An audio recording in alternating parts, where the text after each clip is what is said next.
فجر اور مغرب کی نماز کے بعد کا خاص ذکر لا الہ الا اللہ وحدہ لا شریک لہ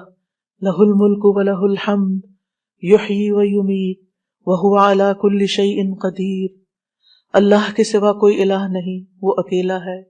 اس کا کوئی شریک نہیں، بادشاہت اسی کی ہے، تمام تعریف اسی کے لیے ہے اور وہ ہر چیز پر پوری قدرت رکھنے والا ہے۔ اور سلام کے بعد تشہد کی حالت میں اگر آپ بیٹھے بیٹھے یہ ذکر کرتے ہیں، یعنی مصلی سے اٹھنے سے پہلے یہ ذکر کرتے ہیں، تو نبی صلی اللہ علیہ وسلم نے فرمایا جس نے نماز مغرب اور صبح کی نماز کے بعد اتحیات میں اٹھنے سے پہلے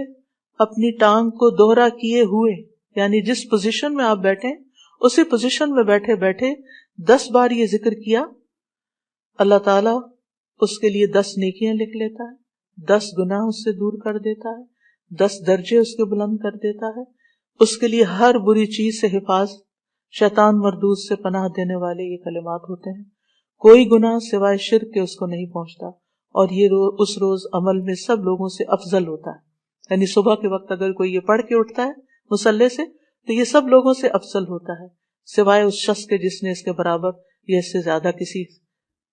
ان کلمات کو پڑھا ہو۔ اور ایک اور روایت میں ہے جو یہ 10 مرتبہ مغرب کے بعد پڑھے گا، اللہ اس کی حفاظت کے لیے اسلحہ بردار فرشتے بھیجے گا جو اس کی صبح تک شیطان سے حفاظت کریں گے۔